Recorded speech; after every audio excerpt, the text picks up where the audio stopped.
서울대교구 송명은 요셉 신부님, 여러분 뜨거운 박수로 신부님 모셔주십시오.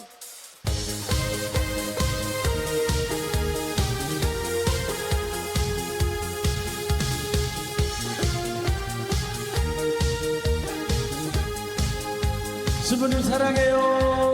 사랑해요.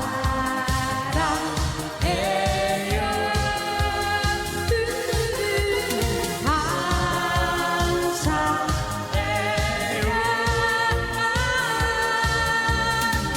신부님 마음의 소리에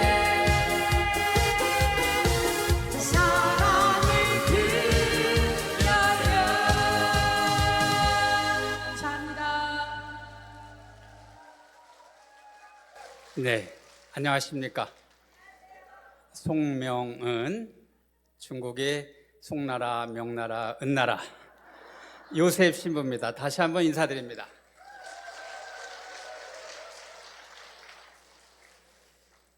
오늘따라 바람이 너무 세게 불어서 우리 교우님들 여기까지 오시는데 고생 너무 많이 했어요. 힘드셨죠?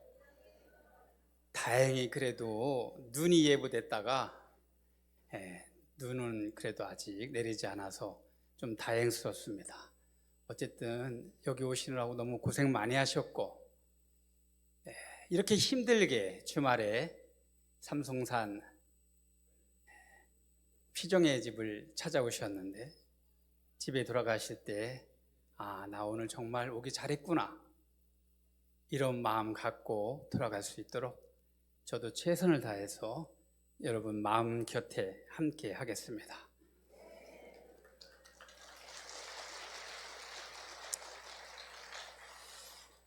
자기소개를 먼저 해달라고 사전에 부탁을 받아서 제가 들어오는데 봉사자들하고 이렇게 인사하니까 물론 뭐 그냥 입에 그냥 하시는 소리죠. 신부님, 새 신부님 같아요, 막 그래요. 그래서 새 신부가 이렇게 늙은 신부가 있습니까? 그랬더니 40대인데요, 뭐 딱 그래. 그래서 제가 어제 코로나 때부터 지금까지 대중 목욕탕을 한 번도 안 갔었거든요. 근데 오늘은 피정도 있고 목욕 재개하고 때를 밀려고 어제 여기 뭐 쑥 사우나인가 어디 뭐 쑥고개 사우나인가 거기를 한번 가봤어요. 한 10년 만에 목욕탕 가본 것 같아요. 근데 그 사이 세상이 바뀌었는지 그 세신하시는 분이 외국인이더라고요. 나는 처음 봤어요. 생긴 것도 우리나라 사람이 아니니까. 근데 이렇게 딱 왜 세신 받아보신 분들은 누우면 벌써 알잖아요. 이분이 잘하는지 후루꾼지. 제법 잘하는 거예요. 그래서 한국 사람보다 잘하시네요, 그랬어요. 그랬더니 한국 사람 때밀이 없어요, так 그래. 그게 무슨 말이에요? 그랬더니 이 일대 어느 목욕탕을 가도 한국 사람은 세신하는 사람이 없다는 거예요. 그러면서 한국 사람들은 힘든 거 안 하고요, 다 집에서 놀아요, 딱 그래. 우리의 현실입니다. 그래서 제가 다 끝나고 잘하셨다고, 수고하셨다고, 그러니까 몸이 굉장히 좋아요, 그래. 그래서 보시면 알아요, 그랬더니 저 그래도 강남에서 일했던 사람입니다, 딱 이러는 거예요. 그분이 어느 나라에서 왔어요? 그러니까 방글라데시에서 왔대요. 그러면서 딱 보면 안 돼요. 그러면서 내가 그러면 제가 지금 몇 살로 보입니까? 그렇게 물어봤더니 많아야 50대 초반이죠, 딱 그러더라고. 그렇게 보여요?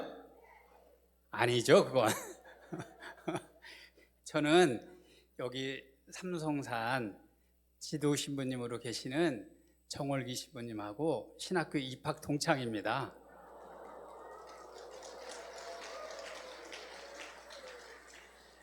금년에 41년 차예요, 신부된 지. 이 대목에서는 박수 나와도 돼요. 왜냐?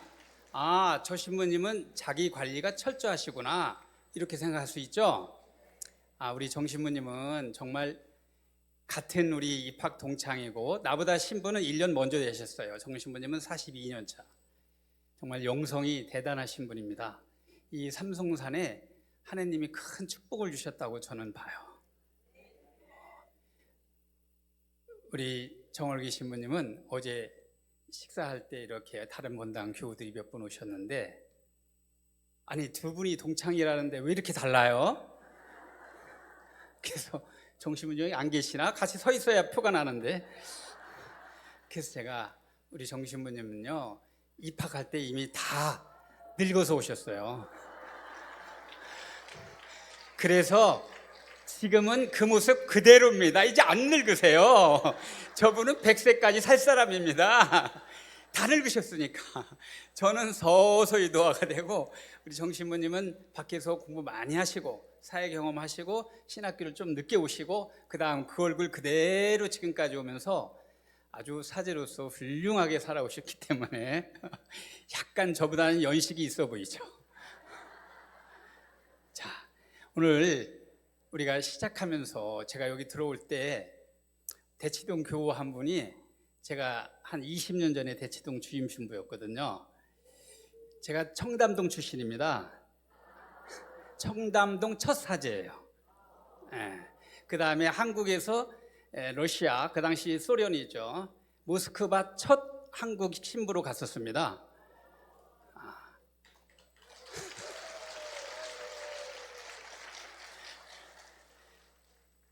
오시면서 신부님 너무 반갑습니다. 여기는 정말 들어오실 때 회장님한테 얘기 들었는데 한국에 하나밖에 없는, 회장님이 내가 볼 때 그건 확인을 안 해봐서 전 세계에 하나밖에 없다고 그러는데 내가 그건 확신이 안 가고, 한국에 하나밖에 없는 철야 기도하는 피정의 집입니다. 그 철야 기도라는 것은 예수님이, 여러분이 잘 아시겠지만, 내가 예수님 얘기는 될 수 있으면 뒤에 하려고 했는데 나오네. 그 예수님이 밤을 새워서 기도하는 모습을 우리에게 보여주셨지 않습니까? 극도의 혼란과 너무 무거운 십자가가 다가올 때 철야를 하신 분인데, 제자들도 거의 못하잖아요. 지금 솔직하게 우리 신부들도 잘 못하잖아요. 철야는 여러분 하시잖아요. 여기는 신앙의 그 전문 용어로 꾼들만 보인답니다. 여기는. 그래서 들어오실 때 이 신앙의 꾼들, 전문가들, 프로페셔널한 신자들이 전국에서 다 왔죠. 아까 제가 들어올 때 엘리베이터 타면서 어디서 오셨습니까? 하니까 전 동탄에서 왔습니다. 어떤 분은 수원에서 왔습니다. 물론 저 미국 저기 아까 들어올 때 딱 인사했는데, 미국 그 하버드 대학에서 인지심리학 박사학위를 받으시고 또 캐나다에서 언어학 박사를 받으신 31살의 교수 되신 교수님도 저 자리에 지금 와 계세요. 박수 한번 쳐주세요. 그러면서 회장님한테 송 신부님 강의 듣고 싶어서 왔습니다. 그랬어요. 여러분 잘 온 것 같죠? 자, 제가 들어오면서 많은 분들이 이 집의 분위기, 이 분위기를 처음 겪은 사람도 여기 적지 않아요. 그분들은 지금 심적으로 약간 쇼크를 먹은 상태입니다. 내가 성당 다닌 지 몇십 년인데 우리 천주교회도 이렇게 기도하는 공동체가 있었어? 하고 지금 놀라움에 빠져 있어요. 그래서 이분들의 심신을 좀 가라앉히려고 서두에 이렇게 딴 얘기하면서 정상화시키고 있습니다. 심리적 정상화. 그래서 자, 이 노래 하나 같이 들으면서 어린 시절로 한번 돌아가 봐요.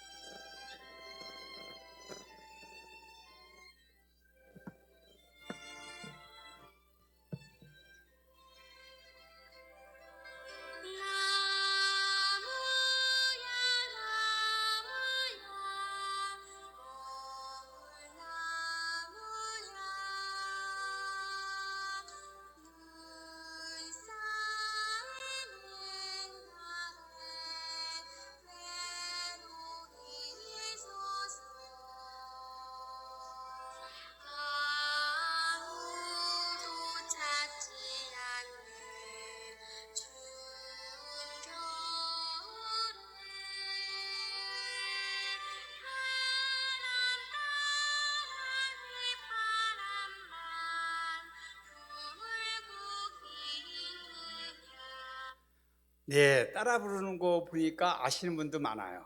지금 우리나라 초등학교 4학년 교과서에 실려 있는 겨울나무라는 노래입니다. 자, 오늘 큰 주제는 겨울나무 이야기예요. 겨울나무 이야기? 뭘까? 네, 제 호가 한자로 동목, 우리말로 겨울나무입니다. 그래서 겨울나무가 해주는 이야기.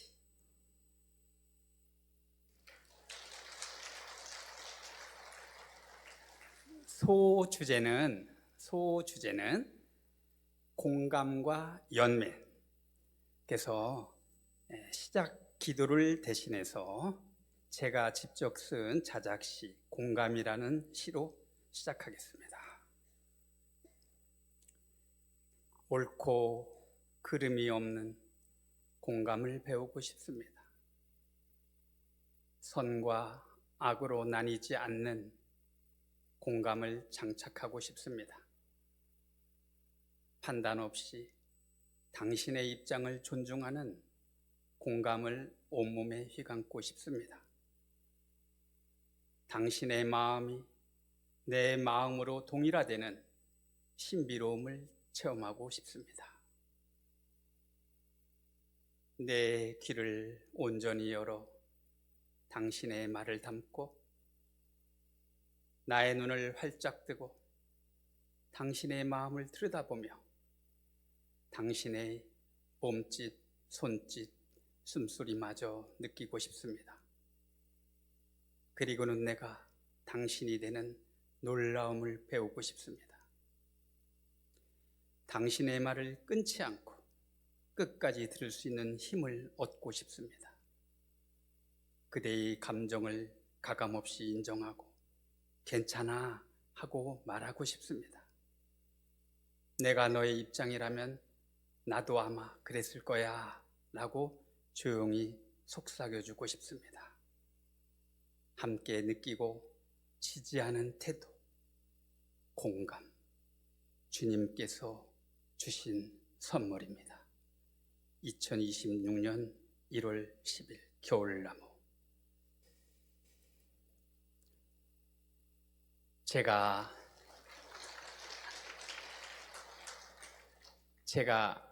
강의를 하게 된 이유는 이곳 삼성산 성령기도회 이름도 아주 특이하세요. 진홍장 회장님 맞나요 이름? 홍장. 의병의 무슨 장 같은 느낌도 있고 왠지 거룩한 느낌도 있고 진홍장 회장님이 제가 여기서 정신부님이 오늘 좀 손이 딸리니까 성령 세미나 5주차 안수식 날 안수 좀 도와달라 하고 요청을 했어요. 정신부님의 첫 요청이라 제가 기꺼이 도와주러 왔다가 여러분들을 보고 한 말씀 드리고 가고 싶다 해서 짧게 한 말씀 드리고 갔는데 그 짧은 한마디에서 이분이 뭔가 번쩍하면서 저분이다. 내가 찾던 바로 그 강사. 딱 그러면서 삘이 쫙 왔대요. 그래서 내가 속으로 와, 이분이야말로 사람을 알아보는구나.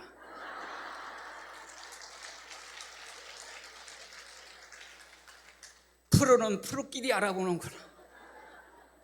무학대사와 그 이야기 아시지 않습니까? 이성계 이야기. 한눈에 알아요. 그리고서 신부님 무조건 강론 주제도 따로 없어. 신부님이 하시고 싶은 얘기 하십시오. 한 번만 와주십시오. 그랬을 때 제가 임상 사목교육을 공부했는데 다음 달에 아마 인사 대상일 거예요. 그러면은 제가 갈지 모릅니다. 그랬더니 어떻게 이렇게 능력과 휘 줬는지 저를 2026년 첫 스타트 픽으로 딱 꽂아가지고 저랑 아무 얘기 없이 그냥 문자로 쫙 보냈어요. 편지로. 꼭 받아주십시오. 그 열심에 감동받아 무조건 고! 그랬죠.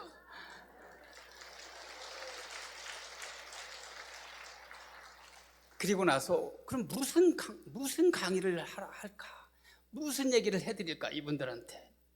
그리고서 그때부터 한 달 반 동안 숏부터 시작해가지고 그 동영상 유튜브 삼성산에 관한 것부터 명동성당 좀 한다는데 뭐 평화방송 개인 이런 걸 그냥 다 거의 100편 이상을 틀어봤어요.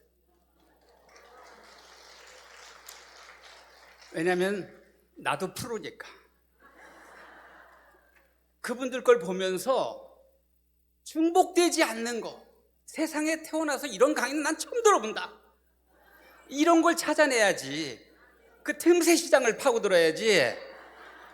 어디서 책자 뒤지고 인터넷 뒤지고 재미나이한테 물어보고 챗GPT 물어보고 짜집기 해서 써가지고 와서 어느 책에 이렇습니다, 내가 외국에서 공부할 때, 이건 남 얘기죠 다. 그럼 여기에 이 추운 날 한겨울에 이 바람을 뚫고 여기까지 와서 남 얘기 들으려고 여기까지 오느냐. 이미 집에서 다 틀어보면 여기 보니까 주교님부터 전국에 내놓으라 하는 강사진 신부님들은 거의 다 왔더라. 다 이름도 줄줄이 다 될 수도 있어요. 오늘 오전에 마지막으로 뭘 보다가 깜짝 놀란 걸 봤어요. 자, 보세요.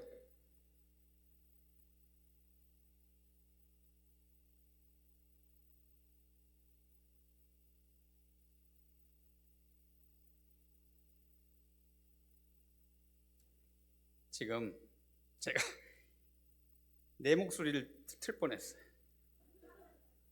감독이 대중적이고 수준이 높지 않아서 많은 사람들이 좋아하는 게, 만약에 이걸 갖다가 엄청나게 수준 높고 실학적이고 영성적인 강의를 그대가 했다 그러면 아무도 안 봐. 예, 딱 할머니도 수준에 맞게 하니까. 자, 누구 목소리 같아요? 잘 안 들리는 분들도 계시겠지만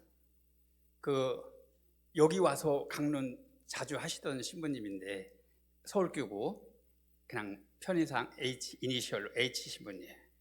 이분이 저 콩 담그러 다니는 있잖아요. 생태마을인가? 거기 H 신부님한테 영상 편지를 보냈는데 무려 51만 조회수를 올려놨더라고요. 51만 명이 그걸 본 거예요. 그래서 왜냐하면 이 같은 그래도 동종업계 사람들끼리는 서로 평가하는 게 어렵잖아요. 이 양반도 이 유튜브 개인적으로 하는 양반이고 저 양반도 유튜브 다 개인적으로 하는 양반이, 이쪽 분이 이제 H 서울교구가 저 지방교구보다 연배가 위에요. 근데 이 집에 가서 보셔도, 내가 좀 아까 녹음 상태가 안 좋아서 그냥 대신하는데, 거기 보면은 그 신부 강론을 들으면서, 강의를 들으면서, 솔직하게 신부 그대는 별 내용 없잖아, 시간만 길지, 그러면서 근데 되게 재밌어. 한 번 들으면 빠져들어. 근데 수준이 너무 낮아, 이런 얘기예요. 그러면서 그 동네 할머니들 수준이야. 할머니들 그냥 막장 얘기하는 그 수준인데, 그런데 재밌어. 그런 평가를 해주면서 한 얘기야. 그런데 신부님, 저 H 신부가 만일 전문적이고 영적이고 학문적인 깊이 있는 얘기를 하면 아무도 안 들을 거야, 그 얘기를 하더라고요, 거기다. 그래서 제가 순간적으로, 저는 이제 준비는 다 끝났는데, 저는 주로 이제 준비를 관악산, 오늘 새벽에도 관악산 걸으면서, 새벽에 항상 산을 가거든요. 이렇게 산책을 하면서 준비를 해요. 산책을 하면서. 왜? 자꾸 책을 보면 남 얘기를 또 할 수 있으니까 산책을 하면서 내가 느끼고 깨달은 걸 얘기를 해야 되는데, 수준을 낮게 얘기하면 금방 이런 소리 들어올 수 있고, 수준을 높게 얘기하면 아무도 안 본다고 그러고, 그럼 뭐 하라는 얘기냐? 어디다 맞추라는 얘기냐? 더군다나 여기 여러분처럼, 여러분은 귀가 굉장히 고급화되어 있는, 마치 흑백 요리사에서 두 사나이가 눈 감고 먹을 때 기가 막히게 맛 찾아내잖아요. 어떻게 저 요리사들이 움찔움찔 하잖아요. 내가 추구하는 맛을 어떻게 안대 가리고 다 찾아낼까? 그러는 것처럼 여러분도 그 두 심사위원들처럼 고수라 내가 조금만 얘기해도 저 신부가 뭔 얘기하려고 하는구나 하고 알아낼 것 같았어요. 맞습니까? 그러면은 여러분들은 자, 그 맛을 보는 사람들이 눈을 가렸어도 온 모든 신경을 열고 맛을 보지 않습니까? 여러분도 제 이야기를 들으면서, 여러분은 고수예요. 저는 열심히 쿠킹을 해왔어요. 그래서 한 번도 맛보지 못한, 맛보기 어려운 이런 것을 좀 주고 싶은데, 그래서 여러분한테 요구하는 건 졸린 사람은 주무셔도 돼요. 뭐 편안하게. 그건 내 책임입니다. 왜? 여기까지 온 사람의 마음을 못 당겼으니까. 그건 내 책임이죠. 여러분은 그냥 코고라도 됩니다. 편안하게. 왜? 그래도 집에 갈 때 그 시쳇말로 잔존같이 가성비, 그냥 편하게 얘기하면 본전은 찾았다, 이런 느낌을 갖고 가게끔은 해줘야 되지 않겠습니까? 도대체 무슨 얘기를 하시려고 저렇게 서두가 길까? 왜 예수님 얘기는 예자도 안 꺼내실까? 그것도 신부가. 이렇게 생각할 수 있어요. 자, 몰아치기로 들어갑니다. 지금부터. 여기 오신 분들은 그래도 건강히 여기까지는 올 수 있지 않습니까? 어찌 됐든 간에 이 세상에서 가장 중요한 게 뭐예요? 시작이 건강입니다. 건강. 누구 건강? 내 건강이에요. 부모님도 아니고 자식도 아니고 다 나요. 오죽하면 누구 뭐 감기 걸릴 콧불보다 내 손톱에 밑에 낀 이물질이 더 신경 쓰이는 것처럼 나한테 가장 중요한 건 납니다. 나. 근데 여러분은 일단 여기까지 오셨어요. 오셨다는 사실 하나만으로도 여러분은 하느님 감사합니다, 이 얘기가 절절로 나와야 돼요. 여기가 대제목이 치유 대피종인데, 치유에 대한 얘기 무수히 여기 오시는 신부님들마다 엄청나게 다 퍼붓더라고요. 치유 얘기. 아마 치유 박사가 됐을 거예요. 근데도 아직도 치유하러 맨날 옵니다. 왜 그래요? 우리가 자동차 정비공장 가보세요. 닦고 조이고 기름치자. 똑같아. 우리 마음도 맨날 닦고 조이고 기름치는 거야. 치유받고 또 내려가서 상처 입고 또 치유받고 상처 주고 또 치유받고 이러면서 사는 게 우리 인생입니다. 그래서 우리가 여기서 내가 우선 여기 와 있다라는 것은 그래도 어느 정도 나는 감사할 모든 자격 충분 조건을 갖췄다라는 걸 전제하고 이 이야기를 들어야만 합니다. 자, 제가 임상사목이라는 것은 우리말로 영적 돌봄가 이렇게 표현해요. 저는 영적 돌봄가입니다. 이 영적이라는 게 무슨 꼭 하느님의 신령한 이걸 생각하면 안 돼요. 우리가 흔히 사람 하면 사람 각자 나한테 몸이 있죠. 자기 몸. 그 다음에 흔히 이 안에 뭐가 있어요? 마음이 있어요. 그 다음에 머리를 치면서 이 안에 뭐가 있어요? 생각이라는 게 있어요. 생각. 그러면 몸이 있고 마음이 있고 생각이 있으면 그게 다냐? 그거 말고 또 뭐가 있어요? 그렇죠. 영적인 뭔가 언어화할 수 없는 묘한 뭔가가 있어요. 우리는 그것을 하느님의 자녀로서 하느님이 우리에게 심어준 어떤 핵이다, 이렇게 표현할 수 있어요. 제가 제호가 뭐라고 그랬어요? 그래, 까먹어도 돼. 중요하지 않으니까. 겨울나무라고 그랬죠. 노래도 들려주고 뭐 하나 더 얘기해 줘야 돼. 그러면 이 지구상에 있는 겨울나무 중에 가장 겨울나무, 무려 수명이 260년 길게 사는 아이들은, 근데 키는 5cm, 한 달에 10개월을 영하 40도 밑에서 살고 두 달만 영상 10도까지, 그때 씨앗도 뿌리고 종자도 퍼뜨리고 꽃도 피고 새도 확장해서 어마어마한 영역을 확장해가는 나무가 있어요. 그 나무 이름이 뭐냐? 북극버들. 한번 해보세요. 북극버들. 네, 북극에 사는 버들이라는 나무입니다. 북극버들. 집에 가서 인터넷 쳐보세요. 쫙 나올 거 북극버들이 어떤 나무인지. 그 나무는 그 추위 속에서 10개월을 눈 속에서만 살았는데도 어떻게 성장하고 살아있느냐? 하느님이 그 나무를 만들 때 그 나무 안에 추우면 추워질수록 단당류, 즉 슈가, 설탕이죠. 그 다음에 그 안에서 얼지 않게 하는, 세포를 얼게 하지 않게 하는, 쉽게 표현하면 자동차로 따지면 겨울에 자동차가 돌 수 있는 건 뭐 때문에 그래요? 그렇지, 부동액. 부동액 같은 기능을 하는 세포가 있어요. 그래서 추워질수록 얼지 않게 버텨내는 거예요. 그리고서 6월 말쯤 되면 확 세력을 확장하고 또 눈 오면 싹, 이런 힘이 있어요. 우리가 사는 이 신앙인은 적어도 일반 자연인하고 달리 여러분 마음 안에 그 북극 버들처럼 부동액 같은 하느님의 핵을 다 씹어줬어요. 그것을 우리는 여기 오면은 뭐라고 표현할 수 있느냐? 뭐라고 불러요? 성령. 이렇게 표현할 수도 있어요. 성령. 성령 세미나 여러분 들어오시면서 놀라셨겠지만 어떻게 보면 저는 그런 생각이 들었어요. 여기는 종합 예술학교다. 왜냐?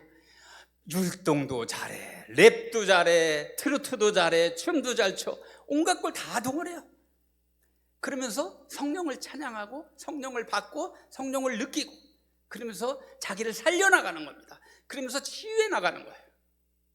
그런 부동액 같은 성령이 우리 신앙인 안에 다 담겨져 있어요. 그 전제하에서 이 얘기를 들어보세요. 나는 오늘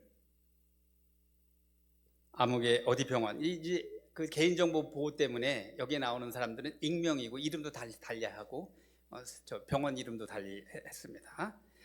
네, 마리아 자매를 방문할 예정이었으나 막상 병실에 들어가 보니 취침 중에 있어서 다른 병실을 방문했다가 40여 분 후에 또 와봤으나 아직도 취침 중이고 아무도 없었다.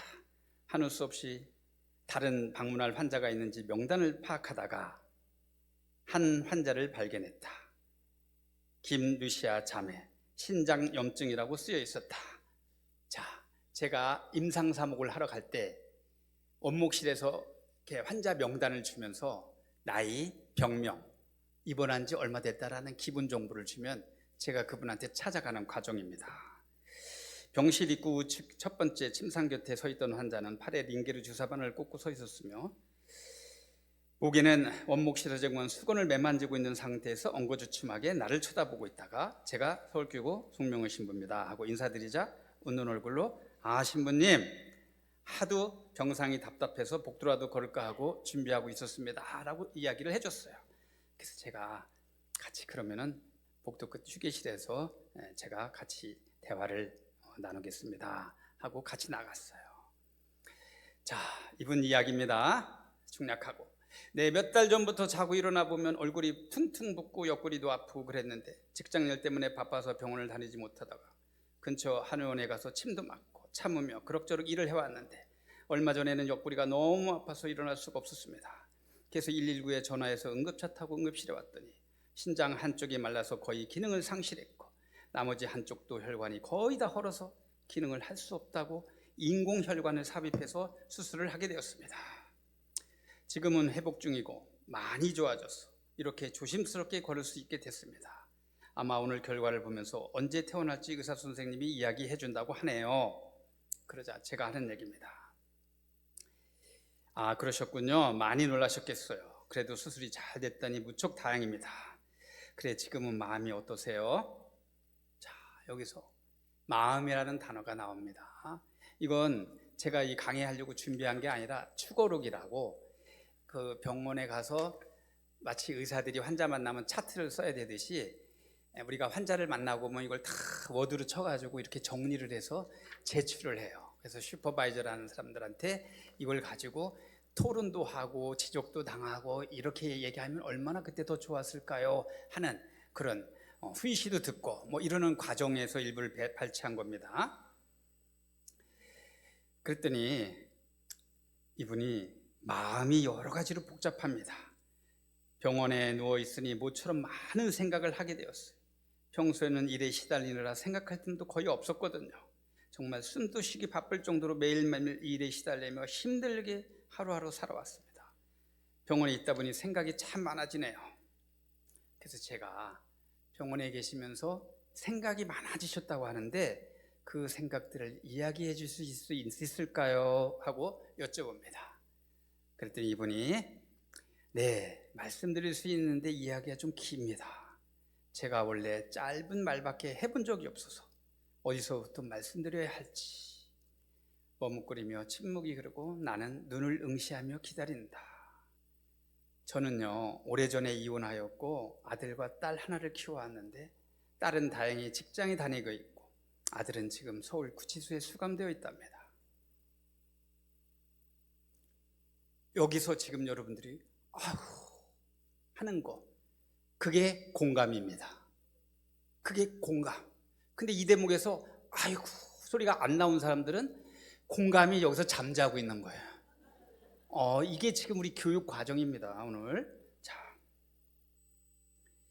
저는 아들 옥바라지를 하면서 미장원을 운영하고 있는데 주일날도 영업을 하기 때문에 성당에 다닐 시간조차도 없어 늘 죄송한 마음뿐입니다.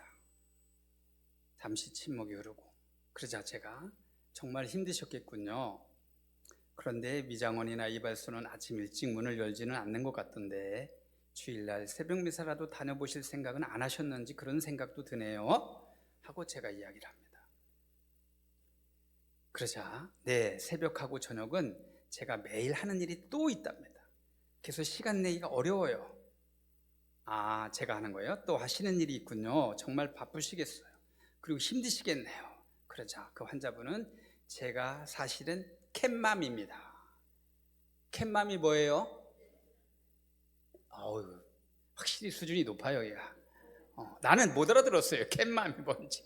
그 동네 고양이, 옛날로 맞으면 도둑 고양이, 지금 들 고양이죠. 캣이 고양이니까 그 고양이들 밥 주러 다닌다 이거예요, 동네 다니면서.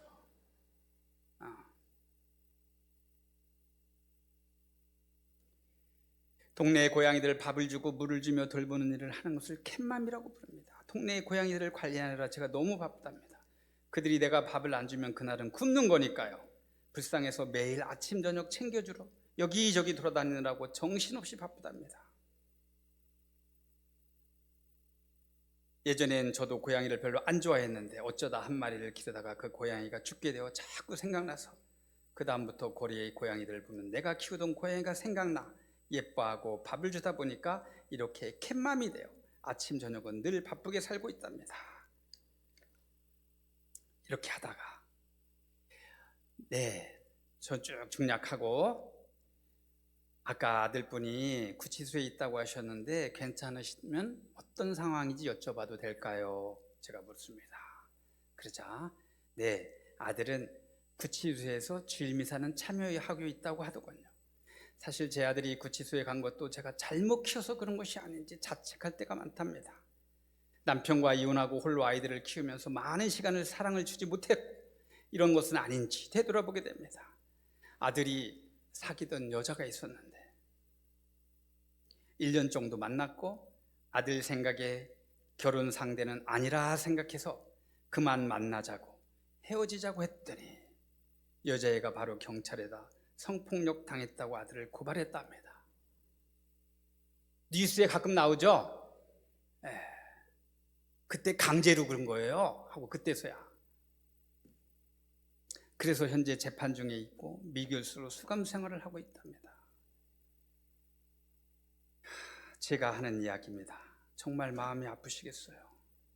걔도 희망을 갖고 어떠한 역경과 시련이 온다 할지라도 좌절하지 말고 현명하게 해결해 나갔으면 좋겠어요. 하나님께서는 우리 모두에게 시련과 함께 이를 극복할 수 있는 힘도 주시는 분이니까요. 저도 미사 중에 아드님 잘 풀릴 수 있도록 기도해 드릴게요 하면서 이야기를 할 때 이분이 마지막 말이 이겁니다. 아유, 신부님 감사합니다. 제가 원래 말이 이렇게 많지 않은데 오늘은 많은 말을 했네요. 그런데 이상하게 제 마음속에 있는 이러한 일들을 다 신부님께 하고 나니 속이 후련하고 기분이 좋아집니다. 오늘 신부님 만나 너무 기뻤습니다. 이게 영적 돌봄입니다. 이 시작이 여러 가지 설이 있더라고요. 뒤져보니까 그런데 미국에서 한 100년 전에 시작됐는데 이 CP라는 이 교육이 어느 한 환자분이 허리가 아프다고 병원을 찾아왔는데 정형외과 선생부터 시작해서 다 접근을 했는데 못 찾는 거예요. 근데 못 찾아서 이거 여러분도 뭐 지금 우리 병원 쇼핑 나가면 그렇게 하잖아. 이 병원에 가면 이 약을 줘, 저 병원에 가면 저 약을 줘. 그 약을 먹는다고 하니까 또 다른 부작용이 생겨서 그걸 치유하는 그걸 또 줘, 또 병원 이러면서 쇼핑 다닌다고 그러지 않습니까? 이런 것처럼 이 환자도 그렇게 의사들한테 돌림방을 당하다가 병이 안 낫는데 어느 날부터 이 사람이 호전되기 시작했어요. 그래서 왜 그럴까 하고 관찰해서 알아봤더니 그 환자가 있는 병실에 청소하러 다니는 할아버지가 한 분이 있었는데 이 할아버지가 맨날 가서 한 20-30분씩 그 환자가 얘기하는 거 다 들어주기만 하는 거예요. 그렇죠. 바로 그겁니다. 다 들어주기만 하니까 이 환자분이 몸이 좋아지기 시작하는 거예요. 이걸 통합의료, 요즘 통합의료, 의학적인 지식과 영적인 돌봄, 사회복지사에 참여 모두가 다 동원돼 가지고 환자한테 접근하는 통합치료가 지금 유행되고 있는 거 아니겠습니까? 여러분 여기 와서 어디가 아파 다 거의 이건 의사의 전문적인 진료를 제가 무시해서 하는 얘기가 아니라는 것을 또 얘기해야 돼요. 누가 잘못해서 또 의료법으로 걸고 또 지랄을 떨 수도 있어요. 대부분이라고 그랬어요. 예도 있겠죠. 5살에서 7살 미만 때 여러분 안에 씨앗이 뿌려진 겁니다. 그 씨앗이 잠자고 있다가 어느 날 성장을 시작해서 도지기 시작한 거예요. 그래서 이런 현상이 나타나기 시작한 겁니다. 그 얘기는 역으로 아이가 이 세상에 태어나서 아주 짧아도 5살까지는 아니면 7살까지는 엄마의, 아빠는 그 다음입니다. 아빠의 사랑도 물론 필요하죠. 절대적으로. 그러나 필요 충분 최우선적으로는 엄마의 사랑이 그 아이의 평생을 좌우합니다. 평생을. 근데 요즘 젊은이들 봐보세요. 직장 경력 단절이니 뭐니 해가지고 애 보는 건 누구한테 다 맡겨버려요? 할머니, 즉 친정엄마 아니면 시어머니. 제가 며칠 전에 여기서 택시를 타고 어디를 가는데 택시 기사분이 뭔 얘기를 하시다가 여기 신림역 근처 가는가요? 요 일대가요 다 그냥 산자락이고 밭이었습니다. 제가 66년도에 여기 이사 왔는데 그때 마차에다가 이삿짐을 싣고 여기 들어왔었습니다. 근데 지금 이렇게 바뀌었어요. 이렇게 얘기하시는 거예요. 그러면서 자기 인생 얘기를 줄줄줄줄 하시는 거예요. 저는 그냥 그러셨군요. 힘드셨겠네요. 그냥 배운 대로 맞장구만 쳐줬는데 이분이 슬슬슬 얘기를 하고 싶은 거예요. 그래서 자기는 열심히 일해가지고 자기 2 아들이 있는데 2 아들을 대학원까지 다 졸업시켰더니 며느리가 대학원까지 공부 잘해가지고 졸업시켰더니 며느리가 아들들 수준에 맞는 애들을 데려왔더니 우리만 골병 나네요. 그래요. 왜요? 2 며느리가 다 고급 공무원인데 3급이래요. 근데 자기 와이프를, 이 74세 먹은 기사님이었는데 자기 와이프를 세종시로 뺏어가더래요. 왜? 애 보라고. 그래서 내가 이거하고 집에 가서 혼자 밥 해 먹는다 이거야 지금. 며느리 애 자식 새끼 키워가지고 좀 괜찮은 며느리 구하려고 했더니 역시 끼리끼리 살아야 된다고, 내 수준에 맞는 며느리를 왔으면 이렇게 내가 고생 안 할 텐데요 하면서 나름대로 자랑인지 푸념인지. 지금 SBS인가 그 합숙 맞선 자기 아들을 하고 딸을 키우는 엄마들이, 아들 엄마, 딸 엄마가 합숙을 같이 하면서 선을 보는 거예요. 5명에서 10명씩. 자, 맞선 보는 것부터 따라다녀가지고 이혼 법정 가보세요. 상당수가 누가 따라와요? 자기 엄마. 또 거기까지 따라와서 이혼하는데 또 가냐고. 그렇게 하다 보니까 이 나라의 근간이 지금 흔들리는 거 아닙니까? 근간이. 가정이 근간이에요. 이 나라의 근간이. 가정이 다 흔들리니까 그걸 우선적으로 막으려면 적어도 몇 살까지? 5살까지. 몇 살까지요? 5살까지는 엄마가 빼박입니다. 빼박. 충분한 사랑을 줄 수 있도록 자녀 곁에 있어주는 것이 가장 중요하다. 불가피하면은 그 다음에 차선책을 택하는 거지만 그게 무엇보다 가장 중요하다, 소중하다, 이 사실을 알아야 합니다. 자, 여기 그렇지 못해서 생기는 39살 돼가지고 무슨 일이 생겼느냐. 엄마의 사랑을 충분히 못 받았다고 생각하는 처자가 39살이 돼서 병원에서 저를 만나서 무려 2개월을 인생 얘기를 하소연하면서 치유돼가는 과정을 있습니다.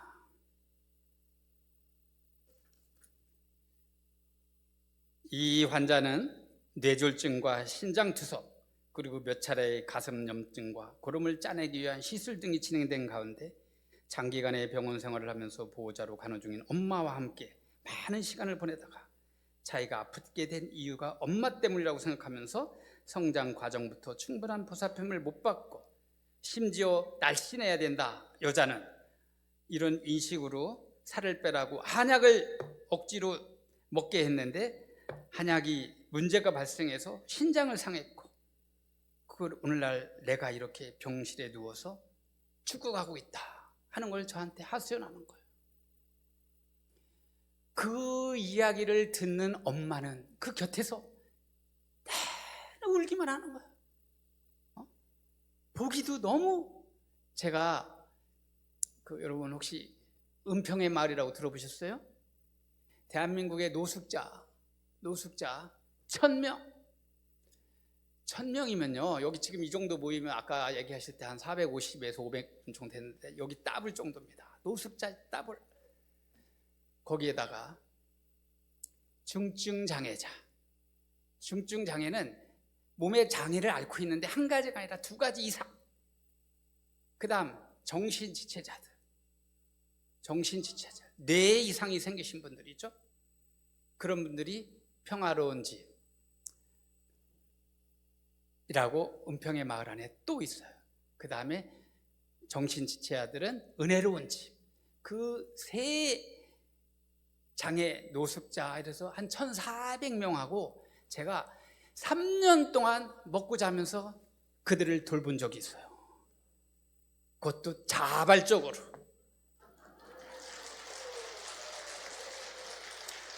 제가 신부가 된 이유 중에 하나가 제가 며칠 전에 이 강의 준비하면서 동영상만 계속 보다가 서울교회 주교님들 5명이 토크하는 프로가 있더라고요.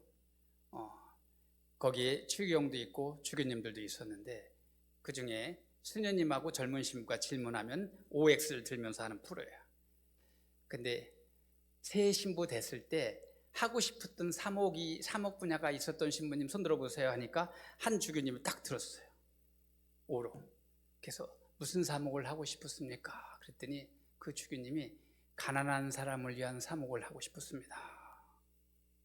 정말 대단한. 이 대목에서 박수 한번 크게 쳐요.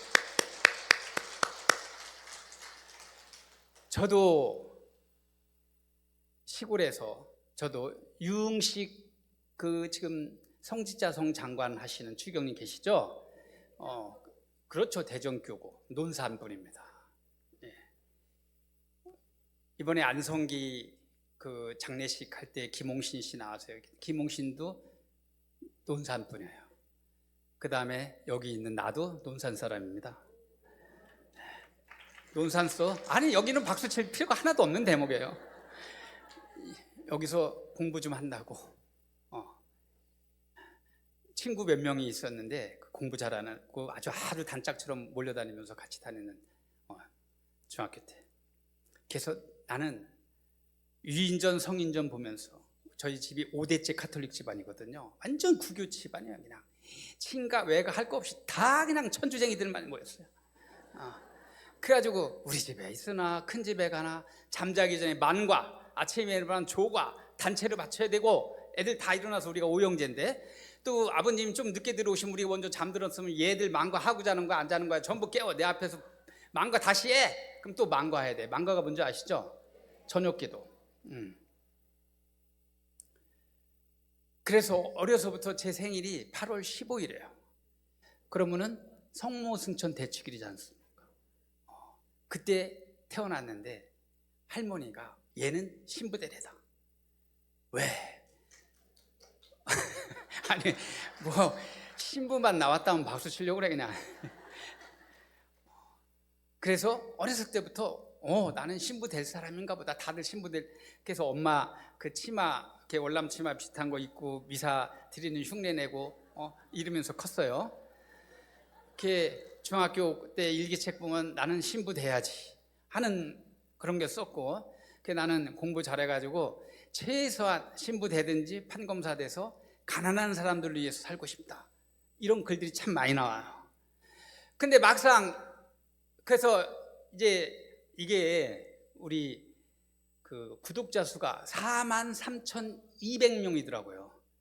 우리 저 삼성산 유튜브 구독자가 43,200. 오늘 여기 300명 새로 생겼으니까 43,500 되겠다 이제. 구독자 수가 명동성당의 2배예요. 명동성당의 2배. 제가 쭉 봤어요. 그 다음에 평화방송하고 수원교구보다도 많아요. 우리가 여기 순수산이 꽤 많이 보시는 분들이에요. 그러니까 제가 이 얘기를 하면 다른 데 가서 이제 얘기 안 해도 되잖아요. 편하니까. 그래서 미리 예고편 띄워주는 거예요. 그래서 나는 서울로 가서 공부해야겠다. 누나가 제안을 했어요. 명은이는 공부 잘하니까 서울로 유학 보내자. 그래서 부모님을 등지고 혼자 서울로 왔어요. 공부하러. 그런데 세상에 서울이라는 데가 이렇게 좋은 데인지 몰랐어요. 어려서 클 때는 서울애가 마을에 이렇게 누가 제 서울에서 왔어 그러면은 동네 시골 애들이 김홍신 시대니까 인간극장 나오는 인간시장 걔네 집 앞에 이렇게 기다려요. 걔 서울에서 오네 자고 일어나기까지 기다리는 거예요. 말 걸고 싶어서. 서울이 어떤 데인데 말하고 싶어서. 그래가지고 서울에 와보니 이거 내 세상인 거예요. 내 세상. 그때부터 서울을 혼자 다 걸어다니는 투어하면서 그 사춘기 때 학교에서 서울 애들이 촌에서 왔다고. 너 어디서 왔냐? 논산이요. 논산이 어디 있냐? 충청도요. 수업 시간에 뒤에서 볼펜으로 자꾸 찔러대요. 괴롭히는 거야. 그래서 처음엔 좀 전화가 왔으니까 처음에 참아야죠. 참다가 안 되겠어요. 그래서 그 현충일 바로 전전날이었는데 걔가 윤여정인가 그래. 이 자식이 지금 살았으면 걔도 살아있겠지 뭐. 나이가 살았으니까. 근데 내 친구도 죽은 애가 벌써 2명이나 있거든요. 그 녀석이 이름은 빼자. 또 나한테 그래도 터졌다고 또 어디 가서 얘기하기도 하니까 나를 괴롭히길래 걔랑 같이 어울려 다니는 권투하는 놈 하나 있었고 세 놈이 늘 그랬는데 너네 이따 수업 끝나고 나랑 한번 붙자 그랬어요. 그리고 내가 한양중학교였는데 한양중학교 뒷골목에 가가지고 가방을 놓자마자 완타치를 먹여버렸어요. 그래가지고 그냥 날아가 버리니까 이 자식이 한 2대 맞고 꼬꾸라졌는데 피가 나고 나머지 놈도 덤벼. 그러니까 다 도망가더라고요. 그때 그 사건, 이 사건이 오늘의 나를 있게 한 거예요. 만약에 내가 거기서 걔들한테 굴복했다면은 나도 셔틀 애들 심부름이나 하나 다니면서 기죽어서 이렇게 살았죠. 그래서 이거 서울 놈들 별거 아니구나. 나 그날 내가 누나한테 나 도장에 다닐래 운동하러. 그래가지고 그때부터 태권도 학기도 뭐 하면서 왕신이 보호자할 때 복싱까지 하고 헬스하고 온갖 지금도. 그러니까 아까 그 때밀이가 몸 좋다고 그러죠. 여러분이 봐도 연식 치고는 싱싱해 보이잖아요. 그 자신감이 그때부터. 그러다가 이제 집이 제가 영동고등학교 다니게 되면서 청담동으로 이사 왔고, 그때부터 청담동에서 한 15년 이상 살면서 청담동 출신이 되고 청담동에서 신학교를 가고 신부가 되고 이러면서 이제 살게 된 거죠. 그때 바로 제가 아까 얘기한 그때, 그 사춘기 때, 어렸을 때, 이때의 삶이 한 사람의 인생을 그대로 가져가서, 여러분 마음 안에 지금 무슨 병이 있다면은 땡철하게 자신을 되돌아보세요. 이제 상담가들이 사실 필요합니다. 제 교수님도 계시다고 아까 제가 그랬지만은, 그런 아주 저분들은 그냥 열심히 공부만 해가지고 그런 것만 연구한 거, 체계적으로 데이터를 내고, 그래서 계속 상담을 하다 보면 마음 안에 뭔가가 있다는 걸 찾아낼 수 있어요. 여러분들이 이렇게 부부들, 제가 아까 맞선 그 얘기도 하지 않습니까? 거기 다 보면은 경제적인 능력, 엄마들은 최우선으로 봅니다. 그 젊은 애들은 생긴 거 다 필요 없습니다. 누구 말대로 불 끄면 똑같고, 그 어느 신부님이 그렇게 얘기했대요. 예쁜 여자랑 살면 3년은 뭐 기분 좋고, 착한 여자랑 살면 뭐 10년이 뭐 하고 뭐 하면 뭐 한데, 지혜로운 여자랑 살면 30년을 넘어서 대까지도 다 좋아진다. 지혜로운 여자, 이렇게 얘기하는데, 자기가 지혜로우면 굳이 지혜로운 여자 찾을 필요도 없어요. 성격 좋은 여자가 최고입니다. 성격 좋은 여자. 성격 좋은 여자를 시부님 뭘로 알 수 있습니까? 그러면 말씨, 말뻔새, 말태도. 말을 예쁘게 하는 사람들이 성격이 대부분 좋아요. 여기서 말 예쁘게 하는 게 여시시 하는 그런 예쁜 거 말고, 들으면 알잖아요. 말의 내용이, 내가 사람이 됨됨이가 됐어. 이 말이 예쁘다라는 것의 정점은 뭐냐? 얘가 공감력이 있느냐? 상대의 마음을 읽고 있느냐? 이게 핵심이야. 제가 여러분들 여기 와서 딱 서자마자 제가 여러분한테 드린 마이크 접고 첫 이야기가 뭐였어요? 여러분들 오시느라고 고생 많았죠? 힘드셨죠? 이 얘기잖아요. 자, 여러분들 오늘 강의 듣고 집에 가셔서 이제 바깥 양반 들어온다거나 애들 들어온다거나, 또는 남자분들은 이제 아내가 온다거나 뭐 한다거나, 오늘 날씨 날 굳으신데 힘드셨죠? 이렇게 한마디만 해보세요. 이 옆에 내가 갑자기 왜 이렇게 생각하는 사람도 있어요. 거기에 인내가 필요합니다. 그런데 이게 인간이 참 간사한지라, 내가 몇 번을 각오하고, 내가 오늘 송 신부님 얘기 듣고 예쁜 말 이렇게 해야지라고 결심하고 왔는데, 예쁜 말을 2번, 3번 했는데도 저쪽에 다 씹어버려. 그럼 슬슬 부하가 이제 치미는 거예요. 이제 나도 사람인지라. 그러다가 결정적으로 나를 무시하는 얘기하면 에라이, 어제로 돌아가는 거지. 그게 사람이야, 사람. 그런데 적어도 2026년 새해부터는 그걸 극복하는 것이 하느님을 믿는 것이다 라는 걸 받아들이면 되는 거예요. 하느님은 그러면 뭐 성에 찰 때만 믿습니까? 아니잖아요. 똑같습니다. 내 자식, 이제 어린 자녀를 키우는 엄마가, 애가 학교에서 갔다 왔어요. 엄마 학교 갔다 왔어요. 근데 얼굴 표정 딱 보면은 얘가 학교에서 좋은 일이 있었는지, 밖에 나가서 뭐 애가 언짢은 일이 있었는지 감으로 느껴오잖아요. 그러면 상당수의 엄마들이, 너 일로 와봐, 여기 앉아. 너 무슨 일 있었어? 왜 그래? 마치 다그치고 혼내려고, 너 오늘 뭐 잘한 게 있냐, 잘못한 게 있냐라는 듯이 질문을 해요. 그러니까 엄마 몰라도 돼. 문 닫고 집 안에 탁 들어가면 얘기 끝나는 거예요. 그때 엄마가 오늘 적어도 이 강의를 들은 사람들은 어휴 얼굴 힘들어 보이네. 괜찮아? 이렇게 한마디만 더 줘. 힘들어 보이네. 뭐 힘든 일 있었나 봐. 괜찮아? 내 안위를 물어보는데 짜증내는 자식 없습니다. 안위를 물어보는데 뭐 기다려주는 거야. 애가 얘기할 때까지. 눈치 보고 살아야 돼. 눈치 보고. 새끼도 날 때만 내 새끼지 내 게 아니에요. 그런 선보는데 쫓아다니는 엄마들 정신 차려야 됩니다.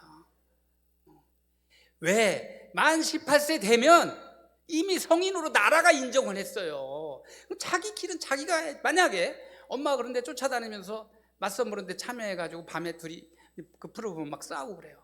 나는 얘가 좋은데 아니야 너 몰라서 그렇지. 엄마가 볼 때는 이 남자야 했어요. 그래서 엄마가 원하는 남자랑 결혼을 결국 하게 됐어. 맨날 싸워. 그럼 이 딸이 누구를 원망해요? 엄마를 원망. 엄마가 책임질 거예요? 엄마는 또 자기 거나 관리 잘하면 되지 왜 남의 걸 자꾸 신경 쓰죠? 자기 관리도 못하는 주제에 그건 애를 망치는 겁니다. 그런 프로가 나왔다라는 게 세태가 벌써 방향을 어렵게 틀어가고 있구나 하는 걸 우리가 느낄 수 있어요. 그래서 다시 이 환자의 이야기로 돌아옵니다. 이 환자가 참 이 글을 좀 망설였어요. 여기에 이 아이 39살 먹은 이 처녀애가 얘 처녀예요. 한 얘기인데 이런 얘기가 있어요. 그대로 그렇게요.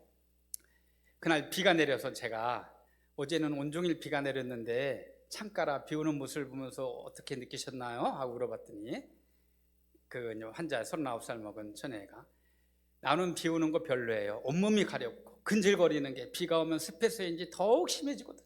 어려서부터 비가 오면 엄마는 늘 집을 비우고 직장이며 성당으로 쏴 돌아다녔어요. 날 혼자 놔두고 지난번에도 말했듯이 자기밖에 모르는 사람이에요. 말로는 돈 벌어서 자식 키우기 위해서라고 하지만 아파도 병원에 데려가지 않아 아빠가 나를 데리고 간 적도 있어요. 물론 자기 일은 완벽히 해내는 사람이었어요. 정확하고 부지런하고 고지식할 정도로 패턴이 늘 똑같아. 성인 ADHD라고 나는 생각해요. 여기까지는 그냥 본다 해서 이 사람이 호주에서 유학 갔다 온 여자예요. 그리고 뭐 회사도 다니면서 선도 뭐 다 이렇게. 근데 지금은 완전 뭐 제가 그 얘기에다 약간 흘렀는데 아까 그 은평의 마을 얘기했잖아요. 은평의 마을 가서도 많은 환자들 제가 봤다고 하지 않습니까? 가난한 사람들하고 함께 지내면서 거기서 그때 본 모습보다 이 처자의 모습이 더 참담했어요. 고관절까지 부러져가지고 39살인데 이도 거의 다 빠지고 가슴 구름 짜고 그 현장을 보면 피 범벅이었고 시트를. 이 아이가 하는 얘기입니다. 엄마는 밤에 철야 기도 가면 아빠는 엄마 없다고 나한테 온갖 짜증 다 내고 나만 시달리며 하나 있는 남동생까지 돌보며 누나 노릇하느라고 힘들게 살았어요. 그 난 속으로 약간 혹시 삼성산을 다녔나 걱정이 돼가지고 살며시 물어봤어요. 그랬더니 다행히 여기 아니더라고요. 그 당시는 철야기도 하는 데가 우후죽순으로 널려 있었어요.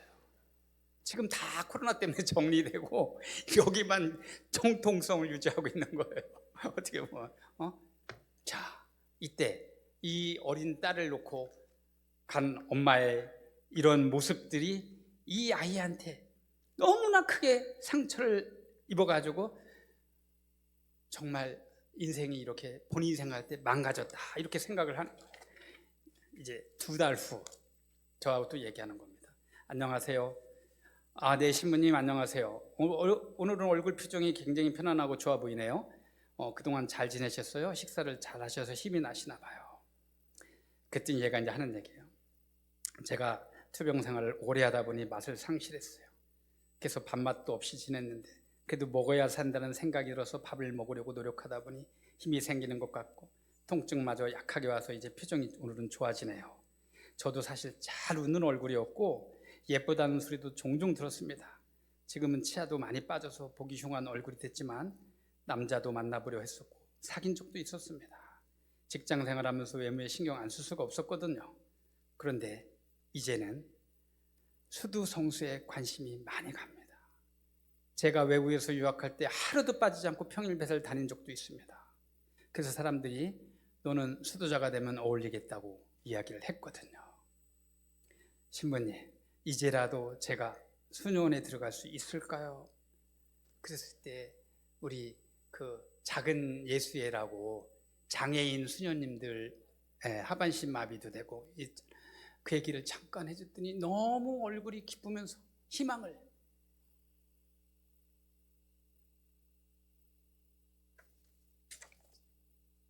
이런 사례들이 무수히 많은데, 자, 여기서 우리가 뭘 느껴야 되느냐?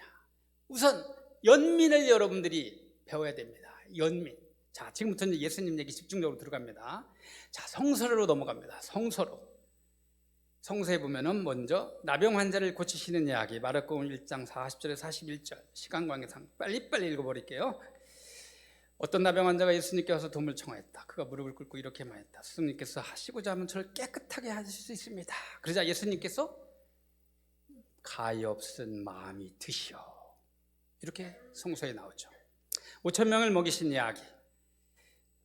예수님께서 배에서 내리시어 많은 군중을 모시고 가엾은 마음이 드셨다.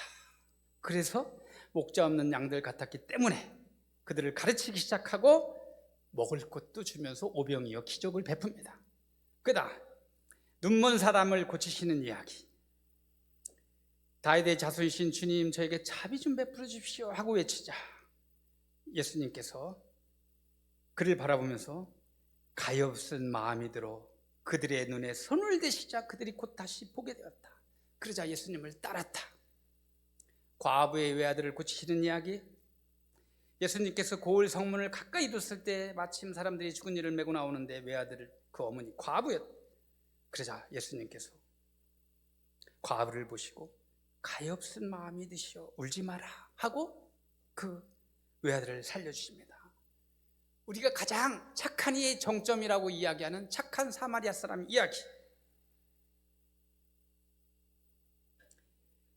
어떤 사마리아인이 그가 있는 곳에 이르러 그를 보고서는 가엾은 마음이 들었다. 그래서 그에게 다가가 상처에 기름과 포도주를 붓고 이렇게 했다. 자, 그러면서 예수님이 이 세 사람 가운데 누가 강도를 만난 사람에게 이웃이냐? 라고 질문하자 그에게 자비를 베푼 사람입니다 하고 대답하자 예수님께서 그에게 가서 너도 그렇게 하여라. 자, 여기서 예수님이 자비를 베푸시는 이야기가 나오는데 그들을 불쌍하게 여기셨다, 가엾게 여기셨다. 이걸 이제 원문을 찾아보면은 히라보 성서에는 스플랑크니 조마이라는 동사를 사용합니다. 이 스플랑크니 조마이라는 동사는 무슨 뜻이냐면은 애간장이 녹는다라는 뜻이에요. 우리말로 창자가 끊어진다. 창자가. 우리 너무 열불나면 속에서 애간장이 끓지 않습니까? 너무 측은해서 애간장이 녹아나서 이걸 우리말로 그냥 가엾이 여기시오라고 번역을 했어요. 더 우리식으로 재해석을 한다면은 연민을 느끼셨습니다. 연민을 느끼셔서. 여기서 우리는 연민이라는 말에 집중할 필요가 있습니다. 연민이란 다른 사람의 고통을 깊이 이해하고 그 고통을 덜어주고자 하는 강한 동기와 행동, 의지가 결합된 감정을 말합니다. 고통을 인지하고 거기서 멈추는 것이 아니라 고통을 덜어주기 위해서 구체적으로 행하려고 하는 의지, 적극적인 의지, 그리고 그와 나가 동등하다라는 수평된 마음, 이게 연민이에요. 연민은 예수님의 정체성이고 바로 신자들의 정체성이 되어야만 합니다. 우리가 예수님을 따르는 이유는 그분이 연민이 가득한 분이기 때문입니다. 그래서 사람들이 그분을 보고 이분이야말로 하느님의 아들이구나, 아니 하느님이구나 하면서 시대가 변하면서 다 그분을 우리가 하느님으로 모시는 겁니다.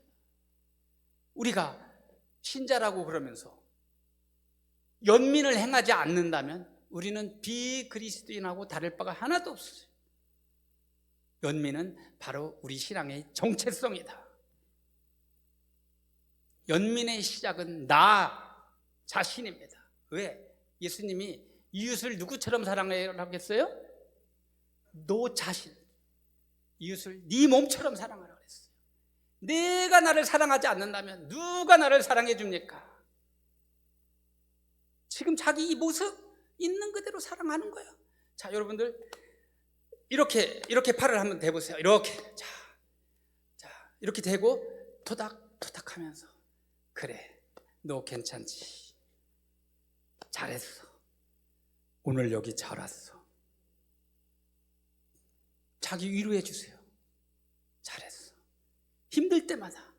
아까 집에 가서 나 예쁜 말 하려고 시도했는데 자식이나 상대방으로부터 거친 말이 들어왔을 때 참고 또 참고 잠깐 들어가서 주방이든 화장실이든 자기 방에 그래, 나 오늘 잘했어.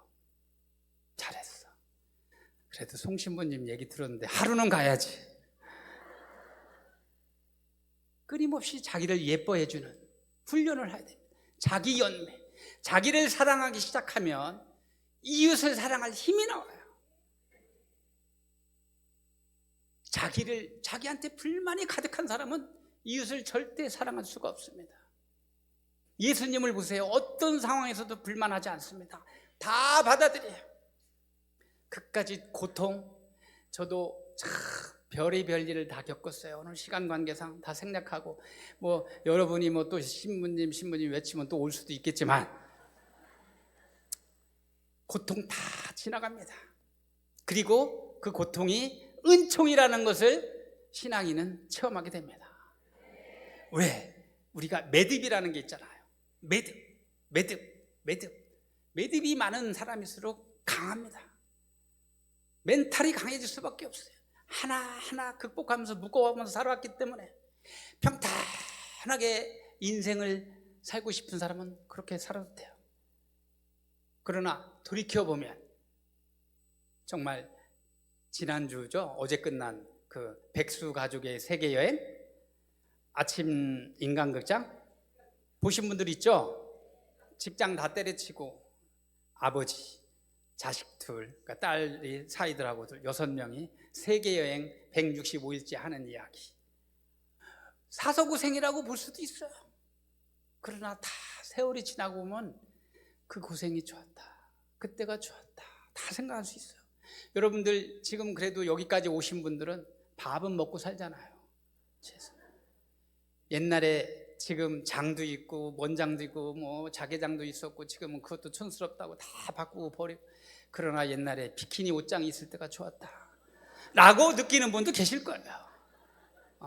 양은 밥에 해먹고 곤노 피고 그때는 이랑 그렇게 좋았는데 지금 살만하니까 각방 쓰고 남남이네. 고통은 중요하지 않아요. 지금 여러분들 자기 처지는 전혀 상관없어요. 누가 누구를 부러워합니까? 부러워할 필요가 하나도 없습니다. 제가 정말 별의별 영역을 다니면서 많은 사람을 겪었지만 가장 행복한 사람은 누구냐? 하루하루 많이 즐겁게 사는 사람이에요. 즐겁게 사는 사람을 어떻게 알 수 있느냐? 웃는 사람. 웃는 사람은 즐겁게 살고 있는 거예요. 내가 여기 같이 정신부님하고 밥을 몇 달 먹고 지내고 있는데 이 집 밥이 기가 막히게 맛있죠? 이 집 주방 있잖아요. 정말 이런 천연 식재료로 온갖 정성을 다해서 밥을 해주는데 제가 가끔씩 밥 먹을 때마다 감동을 받아요. 어느 마누라가 이렇게 해줄 수 있을까? 신부니까 해주겠죠. 그래서 신부가 좋은 거예요. 그렇게 정성껏 잘 해주는데 그럴 때마다 정신부님을 이렇게 보면은 항상 콧노래를 불러요. 흥얼거려요. 좋아가지고 잘 사는 거예요. 그게 자기가 즐겁게 사는 사람이 제일 잘 사는 사람이에요. 그러나 오만 가지 찡그리고 사는 사람은 그만큼 힘들게 사는 겁니다. 다행히 시간 관계상 제가 그랬거든요. 회장님한테 푸르는 시간을 잘 지킬 겁니다. 못다한 얘기 걱정하지 마세요. 잠시 후에 미사 집전도 제가 하고 미사 강론도 제가 하고 거기서 마무리해 드릴 겁니다. 오늘 강의는 일단 여기까지입니다.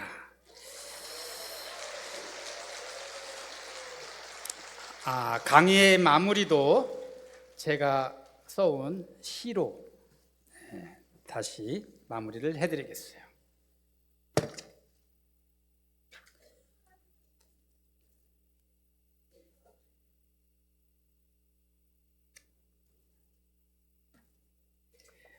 그 시의 아까 제목이 뭐였죠? 공감이라고 그랬죠? 자, 마무리의 제목은 연민입니다. 연민.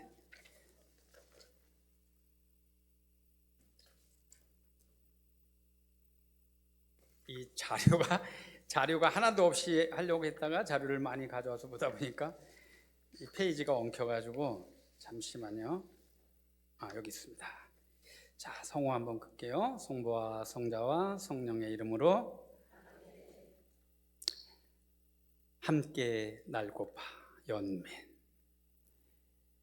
내가 당신이 될 수는 없을지언정 내 마음은 당신을 담고 당신의 영혼의 숨소리에 귀 기울이며 당신의 마음 가장 깊숙이 자리하고 싶습니다. 나는 그분의 발자취를 더듬으며 연민으로 옷을 입고 당신의 겨울바람을 온몸으로 덮어주며 따뜻한 가슴의 온기를 당신에게 입혀주고 삶의 여정을 함께 나누어 가고 싶습니다. 들어주고 있어주고 함께 한다는 것이 나를 창조한 그분의 가르침이듯 공감과 연민이라는 양팔로 뜨겁게 손을 잡고 걸어가고 싶습니다. 내가 당신이 되고파 그리스도를 입는다면 그분이 내가 되어 당신 곁에 함께하고 공감 속에 희망이란 치유의 날개를 펴며 우리는 하느님이 계신 그 무대에 함께 날 수 있을 것입니다. 2026년 1월 10일 겨울나무